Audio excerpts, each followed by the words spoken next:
For having been born in Cumberland, Maryland, I sure haven't seen a whole lot of CSX.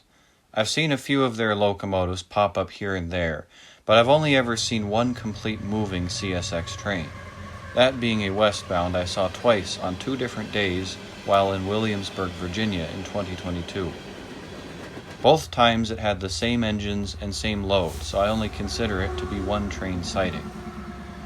There is also the time I stopped at the CSX yard in Columbus, Ohio, and saw a few engines moving around. I had very little time to look at the yard during my short time passing through. As I do every year, I recently went to Maryland to visit my grandma. This year, I was only there for 5 days, so I was only able to take 1-day trip to see trains.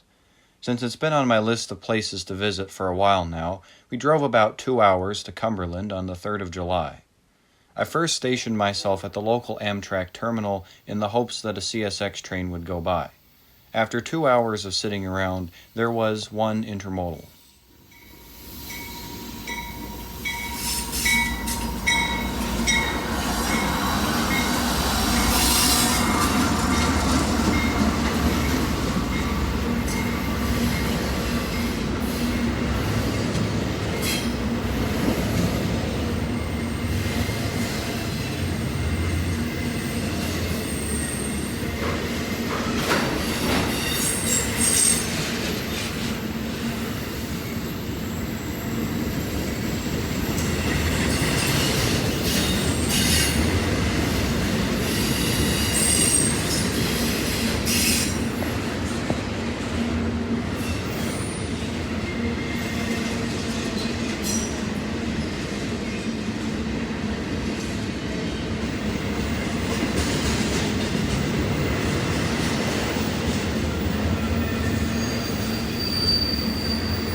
After this, I moved to the large rail yard and engine repair shops that CSX hosts here in Cumberland. As usual, my time was short, and there were only a few good areas to film from. The first thing that immediately stood out to me was a dead line of locomotives. It was a far distance from where I was standing, but I could clearly see a few standard cab -8s. 7594 and 7595 are both C40-8s that were built in 1990. There appeared to be a few other -8s and older EMD road switchers in the crowd, but the blurry numbers were hard to make out. There was a yard job going on near the deadlines, being run by SD40-2 2431 and SD40 8418.